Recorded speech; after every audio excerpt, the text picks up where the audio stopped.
today we're taking full self-driving beta 10.8. I have to go get a COVID test, like I'm sure a lot of people do right now, but that's another story. So we are starting out here on the dirt roads. You can see I've turned autopilot, full self-driving on, and the dirt roads are completely covered in snow, and there's snow on the edges. Now you can kind of make out the road here because it's been plowed, but it's pretty white all over the place, and the car's actually doing pretty well. Now, I haven't really tested this much this year yet. I did a few different snow tests last year with beta, and it did okay. You can see we're getting a little close to the edge here. And it did okay last year, but you know, if you don't have the lane lines, if they're covered, okay, so that's too far to the edge. And then the phantom speed bump there. Let's turn it back on now.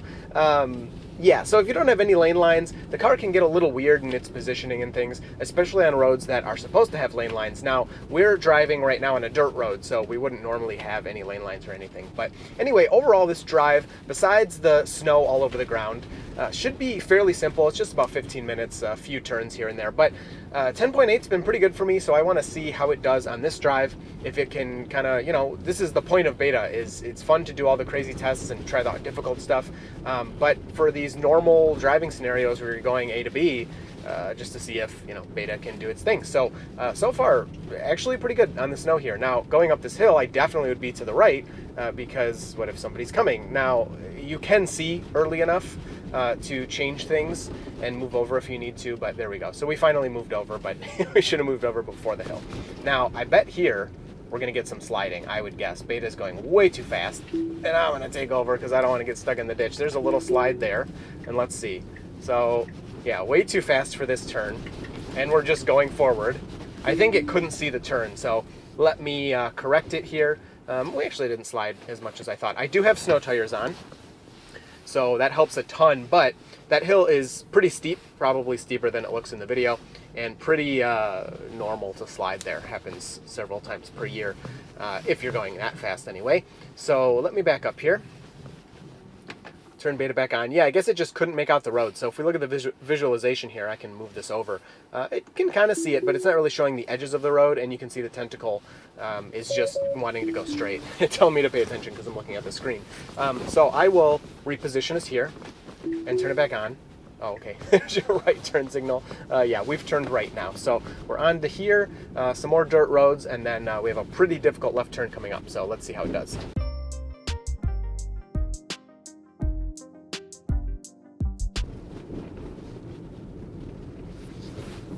So going towards the ditch there, and it's actually, this spot is actually usually a problem even without the snow.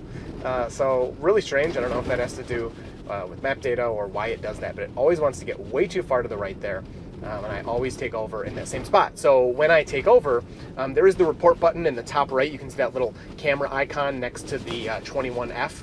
That is the report button, but if you're disengaging, supposedly that data is sent back to Tesla when you kind of take over steering or press the brake or something. So don't need to report in those situations. So yeah, that data should get sent back, but I've had that same problem in that same spot for a long time. So again, just too close to the edge. I'm kind of letting it go. I do see some other tire tracks there. I don't know if that's, you know, it looks like there was the people turning into their own driveway perhaps. But yeah, I'm not sure why the car just wants to get so far over to the right. Of course, I mean, it all kind of looks the same. All right, so approaching this left turn here, we did get a couple phantom speed bumps in there, which is very strange. All right, so quick interruption. I don't normally do this, but after doing that snow part of the drive, while I was driving, I was just kind of thinking back to last year when I did something really similar in snow-covered dirt roads. Now, it's not the exact same dirt roads, but the amount of distance is about the same, and I counted the interventions in both in the old video and the current video you're watching now. And the current video you're watching had 5 interventions, or disengagements, I mean, during that driving, and the old video from a year ago had 10. So we had double the disengagements in a similar scenario 1 year ago that we had in this video. So it's really cool to see that improvement. Some other things to mention: the Model 3 in the old video had a radar. My Model Y that you're watching in the video now that I have does not have a radar. The older versions of Beta used a radar, and I had to put Rust-Oleum Never Wet on the front of my bumper to protect my radar from snow in that video, because Beta used to use radar, and if it got covered in snow, Beta was completely gone. You couldn't use it at all. And now that the radar's gone, I don't have to worry about that. Snow sticking to the front bumper doesn't matter at all. It doesn't stop anything. So that is great. Another thing you'll notice in the footage you're watching now, especially near the end, in the Model 3, a year ago, the car was seeking a lot more. It was moving back and forth a lot more on the snow-covered roads, whereas the Model Y, of course, it does move around on the road, but not nearly as much, not as aggressively searching around. So I have had a lot of requests to do a comparison of, you know, a year ago to now, and I'm working on it. It's difficult. There's hours and hours of footage that I have to go through and find similar scenarios and everything, but I'm working on that now, so hopefully you're looking forward to that, and if you are, hit subscribe so you won't miss it. I hope you enjoy this one, and I'll talk to you down in the comments.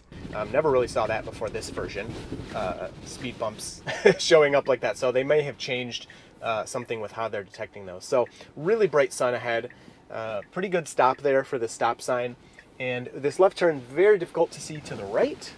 It looks like there's nobody there, and the car should be able to see now, and it wants me to tell it to go, so that's unfortunate. It's not confident enough in its view. Whoa, it got disengaged there. Huh, don't think I was touching the steering wheel at all at that point. I could be mistaken.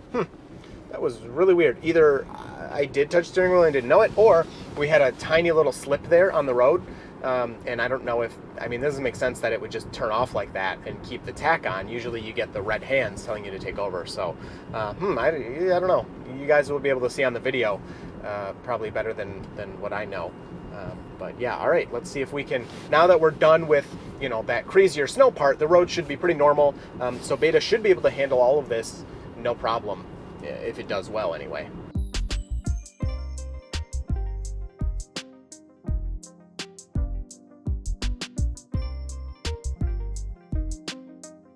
Okay, so I fast forwarded through it because I kind of stumbled on my words. But for that yellow, that blinking yellow light back there, it slowed down, the car slowed down just a little bit, which was fine, and then it sped back up, which was really good. In that exact yellow light and other yellow lights, we have another one coming up that are just the single blinking yellow, that used to have a lot of trouble for Beta, and Beta would try to stop at them, treat them more like a red light, or I don't know, act very strange. That was handled very well.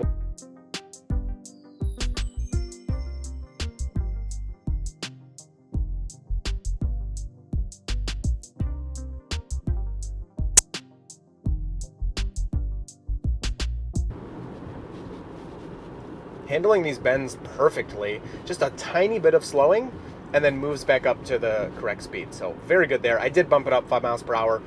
It's pretty normal to go faster on this road, 55 or 60, and there was somebody behind me, so I just didn't want to be rude. All right, now we're approaching this right turn.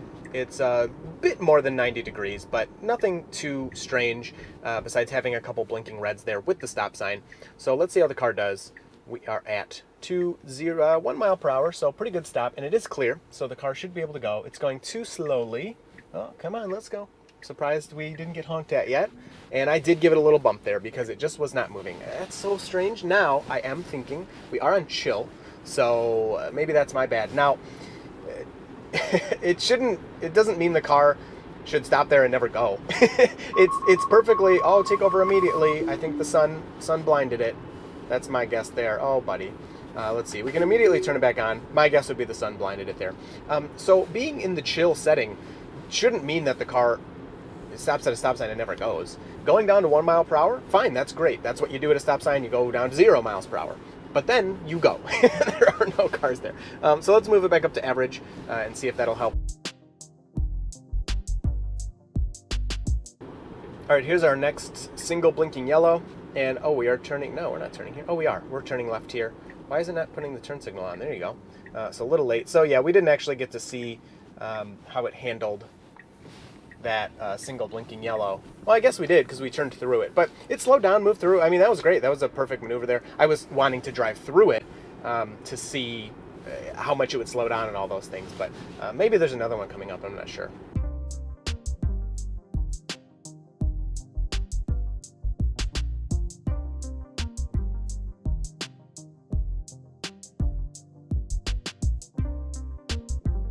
right, so here's a concern that I don't think the car will know. There's a big dip up here, and you need to slow down for that. So yeah, it's not slowing down quite enough, so I'm gonna take over there. And this is about a good speed. That used to be a lot worse. They actually recently repaired it, and you used to have to go like 15. It was really bad. So that was one where, again, they'll see that disengagement, I hit the brake, and hopefully, I don't know, they add that sign recognition. Of course, we have speed limit recognition, but we don't have other signs like no turn on red and things, so those will obviously be very important for level 4, level 5 self-driving vehicle. Okay, and approaching this right turn, stopping at the line, which is good and legal, but a little awkward human-wise. We can turn right on red here. It's clear. The car should see that. I would expect to go now. There we go. So, yeah, the car went right kind of as I was expecting.